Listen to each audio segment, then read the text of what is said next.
a 1997.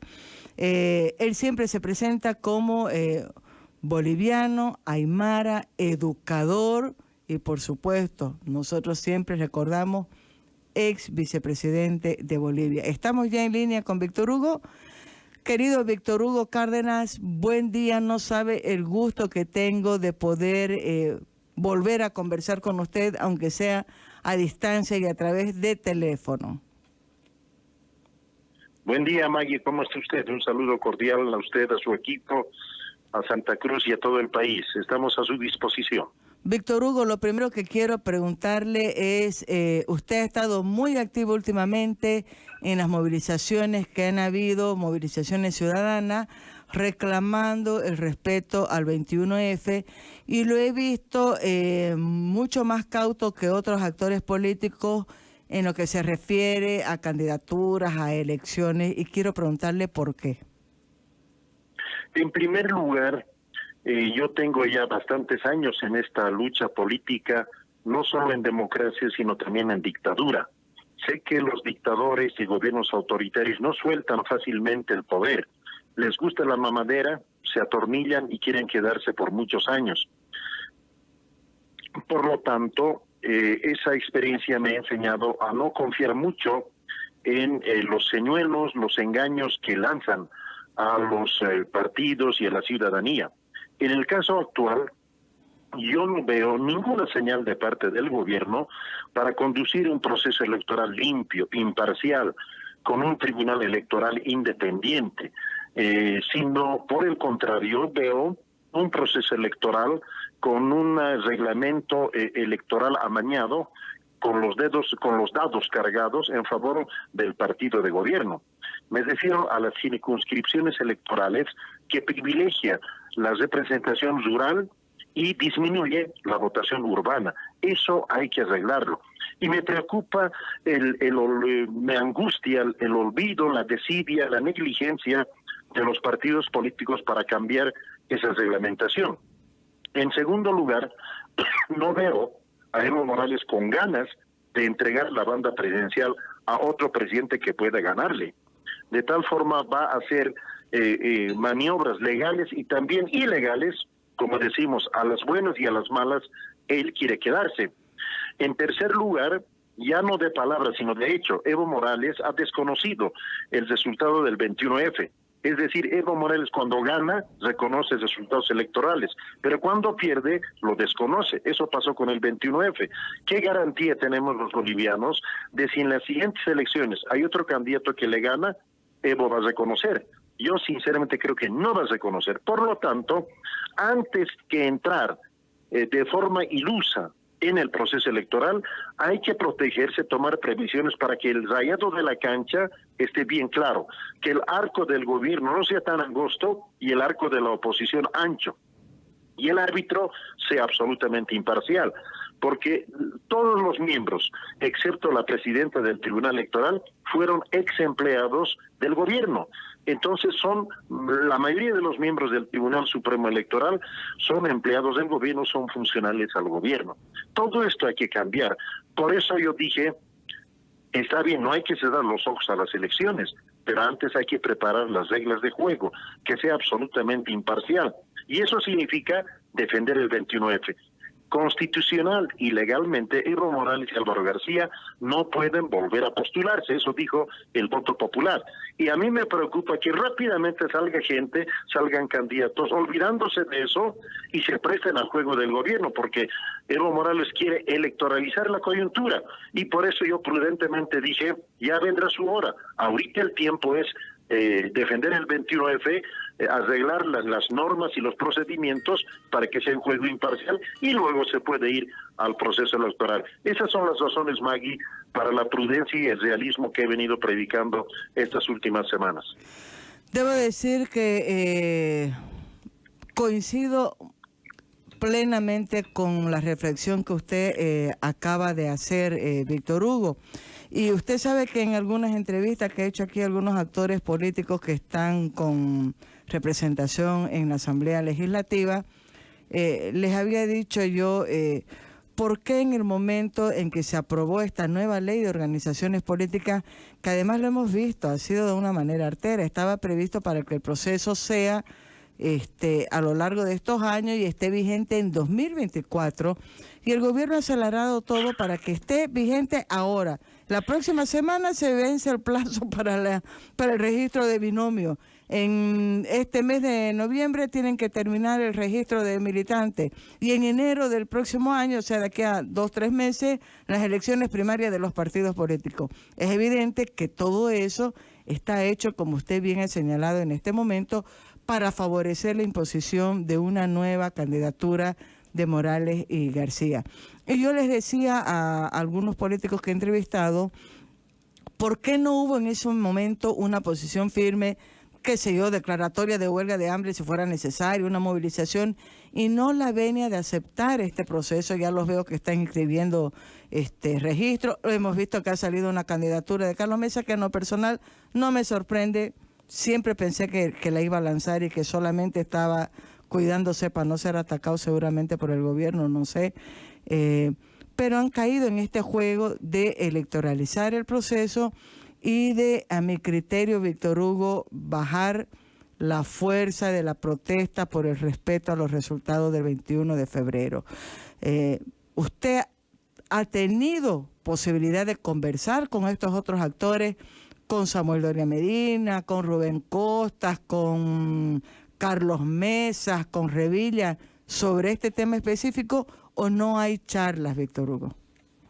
Yo tengo no solo amistad, sino una relación constante con todos los líderes políticos, con todos los partidos políticos. Nos llevamos de una forma amistosa en diversos eventos de diversa naturaleza, y les expresé esta preocupación.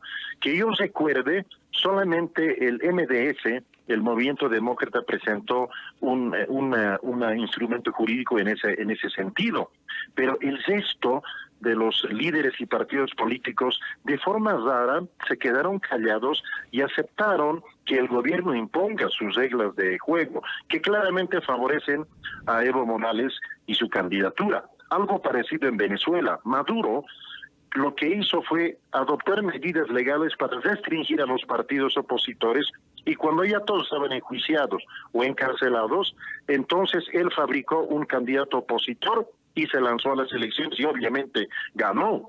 Eso voy sintiendo en Bolivia, y por eso me llamó la atención que no se hayan esforzado, que no hayan hecho no solo huelgas de hambre, sino protestas de diversa naturaleza, inundar al Tribunal Constitucional con recursos de inconstitucionalidad, al propio Tribunal Supremo Electoral para que reconsidere sus medidas, etcétera, etcétera. Hay varios recursos, pero me quedé casi solo criticando, predicando esa protesta. Pero a mí me pareció muy raro que no se hayan movido como debían haber protestado. Yo no quiero pensar, sinceramente, que hay algo sospechoso o algún acuerdo por debajo para esta negligencia. Yo prefiero pensar que ha sido descuido, que ha sido no dar mucha importancia a estas maniobras que el gobierno va haciendo, pero es altamente preocupante que el gobierno tenga tanta facilidad para imponer su capricho, y que el capricho y la terquedad de 2 personas valgan más que el esfuerzo de los partidos políticos, que el esfuerzo de todo un país que el 29 ha dicho, Evo Morales y Álvaro García no pueden volver a postularse. Porque mi temor, Maggie, es si Evo Morales y Álvaro García se postulan, las elecciones en Bolivia ya no tienen sentido. Porque el presidente y el vicepresidente reconocerán lo que les conviene y desconocerán lo que no les conviene. No pueden entrar, no puede haber elecciones con ellos en cancha. Tienen que salir de la cancha por determinación del voto popular. Pero ese ánimo de rechazo no veo sinceramente en partidos amigos, en líderes amigos con quienes estamos en permanente contacto, y eso realmente me preocupa y me angustia. Es verdad, los demócratas han hecho una representación, hay una demanda, hay también una acción que trató de hacer el senador Arturo Murillo en relación al Tribunal Supremo Electoral, porque ha quedado en evidencia que la aprobación de esta ley ha sido luego que el tribunal ha tenido reuniones, uno puede decir personales, porque han sido reuniones en la residencia del presidente, no en el Ejecutivo, no en la Asamblea, no en el mismo tribunal Supremo Electoral, donde parece pactado las formas en cómo iba a ser aprobada la ley de organizaciones políticas. Segundo, porque estamos viendo la realidad que enfrenta el Tribunal Supremo Electoral, que no sé si es un tribunal que está en condiciones de llevar desde las primarias de cualquier proceso de democratización de partidos políticos y menos el proceso electoral de 2019. Usted sabe que acabo de enterar ahora a raíz del el intento de demanda del senador Murillo de que no hay cómo procesar a los actuales vocales, que ya hay uno que ha renunciado, que es Exeni, ¿no? Porque no hay suplentes. Resulta que entre 2015 y 2017 han renunciado 5 de los 6 vocales suplentes. O sea, hay mucha incertidumbre también en relación a la seriedad, a la independencia con la que pueda actuar el árbitro de las elecciones, Víctor Hugo, que es el Tribunal Electoral. Así es. Y en la teoría democrática y en la práctica democrática, todo éxito de una elección y todo fracaso electoral, mucho depende de las reglas de juego y del tribunal electoral. Es decir, el árbitro tiene que ser absolutamente imparcial. Imagínese un partido entre Oriente y Blooming, arbitrados por el Chichi Romero, a un jugador a quien yo he admirado siempre. Obviamente tiene su corazoncito al lado de un equipo. El otro equipo va a objetar, va a decir que no es un árbitro imparcial. Eso es lo que está pasando hoy. El árbitro tiene camiseta azul, tiene corazón azul. Por lo tanto, es iluso creer que van a tener un arbitraje imparcial. Hasta ahora se ha descubierto que la nueva ley de organizaciones políticas no ha sido elaborado de forma independiente e imparcial. Estaban en reuniones con el presidente y estaba elaborando esa ley a medida del presidente. Es como un sastre que hace un saco y un pantalón a pedido del cliente. Se lo estaban trabajando para el presidente una ley electoral, una ley de organizaciones políticas. Eso es realmente escandaloso. En cualquier país eso debería obligar a la renuncia o al retiro de los miembros del Tribunal Supremo Electoral y a una severa llamada de atención al comportamiento del presidente. Él no puede inmiscuirse en asuntos de otro órgano, en este caso el órgano electoral, eso dice nuestra Constitución. Y además no puede elaborar una ley, trabajarlo con el Tribunal Supremo Electoral para beneficio propio. Gobiernos anteriores eran mucho más decentes.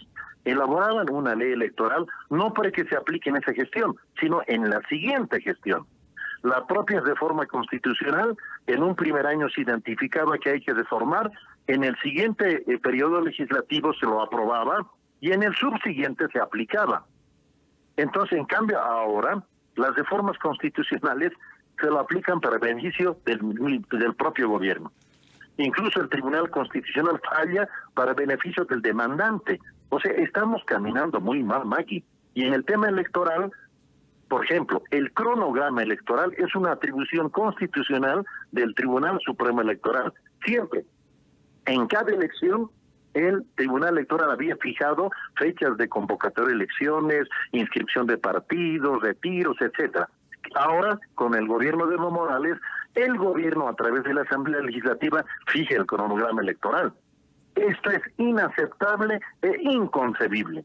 ¿Quién ha protestado por ello? Yo lo hice, pero obviamente soy un ciudadano más, por más exmandatario que sea, no tengo todo el acceso a los medios.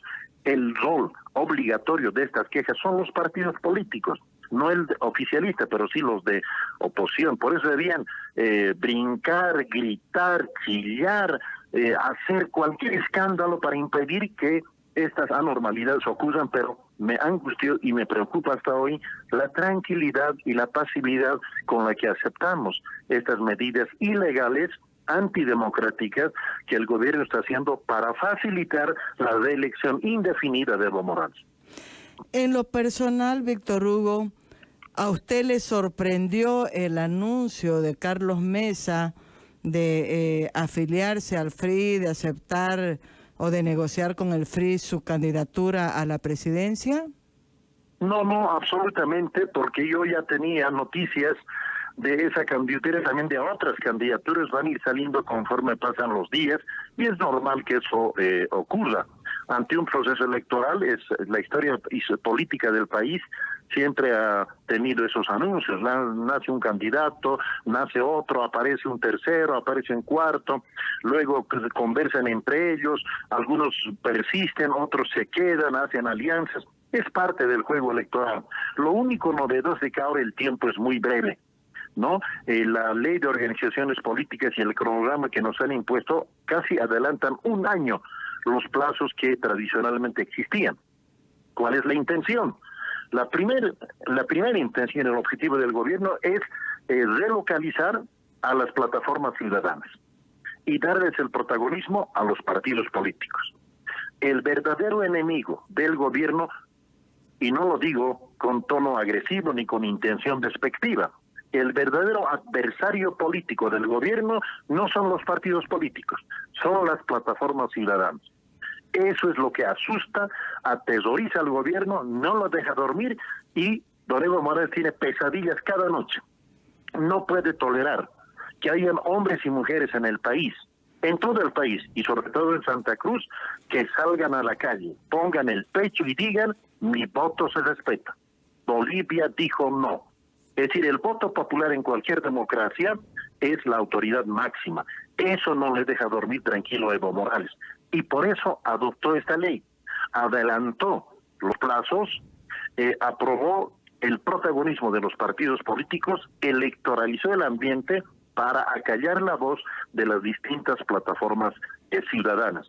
Y en ese sentido, no, ahora los partidos están obligados a asumir el desafío porque no supieron frenar esa imposición y lanzar candidatos. Ahora bien, el lanzamiento de candidatos no debería sorprendernos, pero llama la atención por qué lo hacen justamente, por ejemplo, antes del 10 de octubre, cuando era la Jornada Nacional de Protagonismo de las Plataformas, porque podrían haberlo hecho después del 10 de octubre. Exacto. No sé si a usted le llama la atención, podrían haberlo hecho.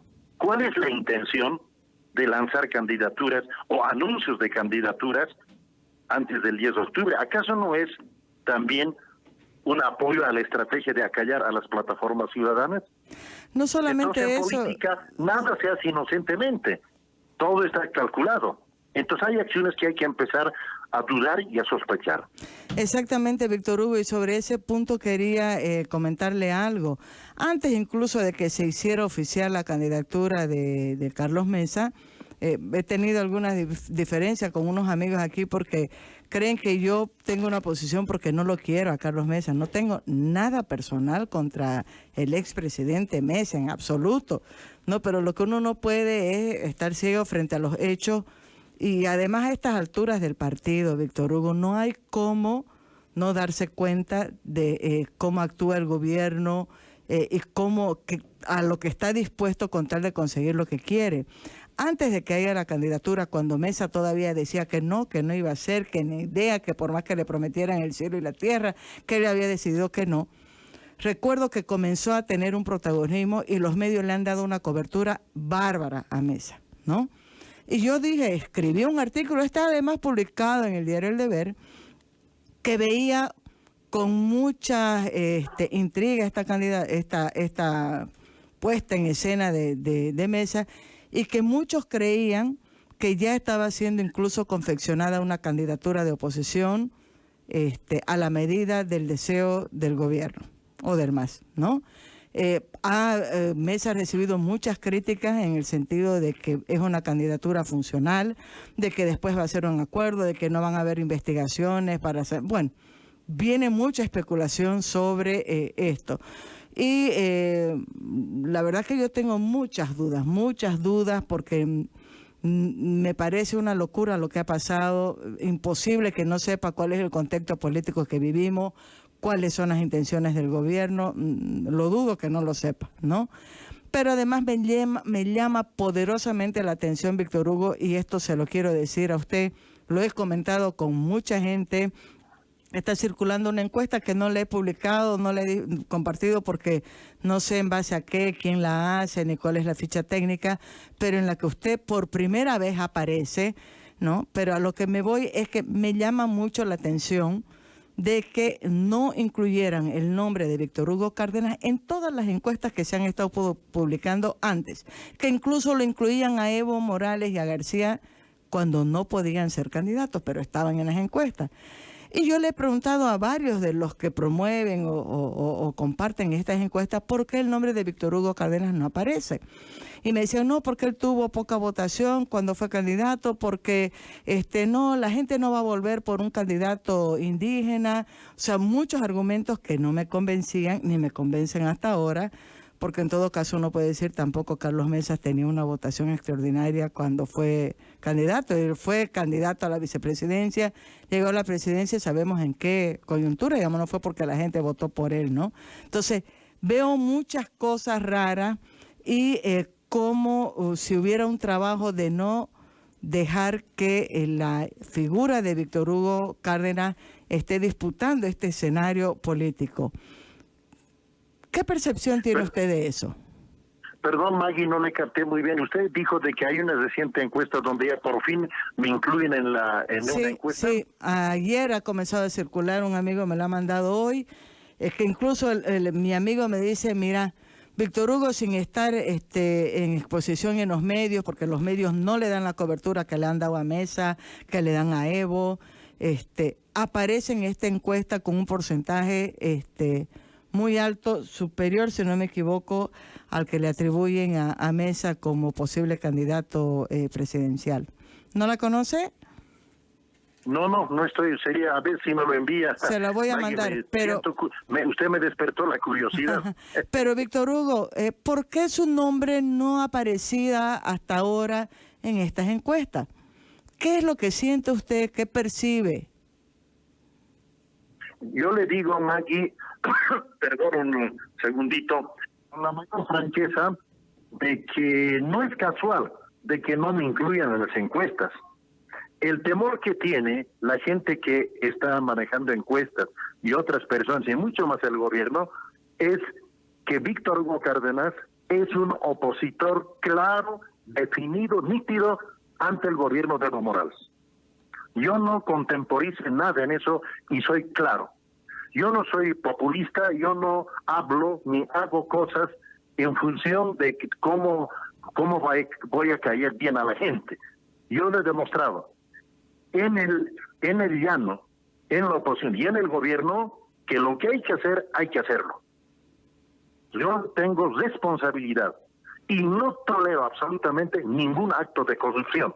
Lo dije en la oposición y lo cumplí en el gobierno.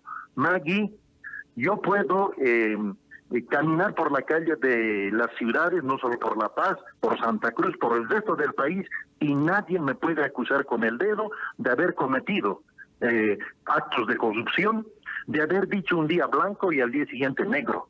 He tratado en toda mi vida de ser coherente, coherente con mis palabras y con mis actos. Eso es lo que les disgusta. Me lo dijeron algunos y me lo dicen de frente. Víctor Hugo, lo que pasa es que tú eres un político raro. En política a veces hay que tragar sapos. Yo le digo, yo no tuve necesidad de tragar sapos, ni sapitos, ni lagartijas. He logrado en 4 años de gobierno, del 93 al 97, que se puede gobernar honestamente. Y se puede gobernar sin avergonzar al país. Cada declaración mía, dentro del país y fuera del país, no he hecho caer, no he sido motivo de que a Bolivia lo vean en las ridiculez como lo hace Evo Morales. Abre la boca y se ríen de Bolivia. Yo he sido cuidadoso, responsable en mis declaraciones y en mis actos. A los partidos que fueron socios del gobierno del cual yo fui parte, usted o cualquiera puede preguntar cuál ha sido la actuación de Víctor Hugo y los cataristas en el gobierno. No hemos ido a robar, no hemos ido a hacer llorar a la gente, no hemos matado gente, no tenemos las manos manchadas. Y Maggie, eso es lo que disgusta a la gente y por eso me lo han dicho. Y no puedo decir el nombre, pero una persona me dijo, mira, no te incluimos en las encuestas porque si tú subes al poder vas a incomodar a muchos sectores. Y eso lo digo públicamente, Maggie. Yo no transo con la corrupción, no transo con la mentira, no transo con la impostura. Yo soy demócrata, yo creo en la economía libre, yo no voy a jugar con nacionalizar, estatizar empresas, etcétera. Yo soy responsable, quiero que Bolivia sea un país de productores, de empresarios honestos que paguen sus impuestos, no desfavorecer a un sector o al otro y obviamente declarar enemigo del narcotráfico. Víctor Hugo, son allí que impiden de que me incluyan en la encuesta, pero yo voy a seguir y persistir en este tren. Por eso la encuesta que usted me señala, ojalá me lo mande, voy a leerlo con la mayor atención. Víctor Hugo, ¿la sigla del MRTKL está vigente o no? No está vigente, y si yo decido, digamos, participar en la actividad política nuevamente, no me faltan las ganas. Yo sé hacer, lo mejor que sé hacer en mi vida es gobernar, porque eso lo sé teórica y prácticamente, Maggie. Yo he estudiado gestión pública, teoría política, comunicación política, marketing electoral, dentro y fuera del país. Tengo posgrado, no solo pregrado, posgrado en eso, e enseño esas materias de gestión pública y otros aspectos relacionados de teoría democrática, derecho constitucional. Ese es mi campo, y lo he demostrado en gobierno que se puede ser honesto y eficiente en la gestión de gobierno. El MRTKL, el Movimiento Catarista, es una organización política pequeña, seguimos trabajando, pero no tenemos la personalidad jurídica. Si volviera a la actividad política, tendría que aliarme con alguna otra organización política que sí tiene una personería, porque si vuelvo a tramitar ante el Tribunal Electoral, obviamente no me lo van a otorgar, de eso estoy completamente seguro, y no voy a perder mi tiempo. Entonces la vía más fácil, ya me han pedido que tenga que postularme en varios lugares del país. Yo les dije, mire, voy a analizarlo con el mayor cuidado y responsabilidad, pero yo en primer lugar, y todos los bolivianos, no debemos excusarnos, aportar para derrocar este gobierno que está llevando a la destrucción al país. Víctor Hugo, ¿hay posibilidad entonces de que usted pueda estar en alianza con demócratas o con Unidad Nacional, no sé, con alguna de las organizaciones que están ahorita en cancha? Obviamente, ya en el pasado hemos demostrado que podemos aliarnos bajo un programa de gobierno. Cuando yo fui parte de una alianza anterior, junto a mis compañeros cataristas, lo hicimos bajo un acuerdo programático que se llamó el Plan de Todos.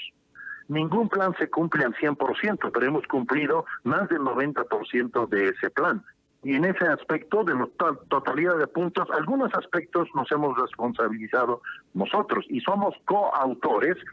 Hemos pensado conjuntamente con un equipo colectivo. Usted recordará, por ejemplo, la ley de participación popular, que ha cambiado todo el país. Los cataristas hemos sido parte de eso. La ley forestal, la ley de descentralización, la ley de reforma educativa, el conseguir mercados para el gas boliviano en Brasil y Argentina, hemos contribuido a ello. Hemos relacionado a Bolivia con todo el mundo. Yo he colaborado con la Cancillería de nuestro país para establecer buenas relaciones con todos los países del mundo, Cuba incluido, China incluido. He viajado a esos países y no como ahora, totalmente aislados, como en el tiempo de García Meza. Nuestro único aliado es Venezuela. Entonces, eso lo hemos demostrado. Entonces, el Víctor Hugo Cárdenas y cataristas es sinónimo de honestidad, de capacidad y de eficiencia. Ahora, ciertamente, esos valores no vamos a transar. Eso es lo que molesta mucho. Varios me han postulado, me han hablado de postulaciones, pero un poco para entrar en acuerditos, corruptelas, coteos. Eso no es nuestro estilo, saben que somos francos en todo esto, pero conversando uno se entiende, y si hay que postularse en un cargo, en el 1, en el 2, en el 3, en el 4, estamos dispuestos, porque esto es lo que mejor podemos hacer. Yo he estudiado teórica y políticamente, y antes de ser vicepresidente he sido consultor internacional en Naciones Unidas, en UNICEF, en UNESCO. Soy profesor del Instituto Interamericano de Derechos Humanos a nivel internacional, enseño en universidades bolivianas y también en la historia del país, y mi experiencia de gobernante pues lo pongo al servicio del país. ¿Cómo, Maggie? Con esta experiencia yo me voy a lavar las manos y me voy a escapar de un desafío de alguna opción en candidatura. Soy el primero en poner al servicio de mi país esa experiencia, porque yo, con la trayectoria que tengo, podía haberme ido fuera del país, encontrar un buen trabajo como me han ofrecido y olvidarme de Bolivia. Lo primero para mí es Bolivia. Y si hay opciones de cambio, aliados con algunos partidos, pues estoy con el mayor gusto. Y de hecho estamos hablando, conversando con distintos partidos políticos, los que usted ha mencionado y también otros.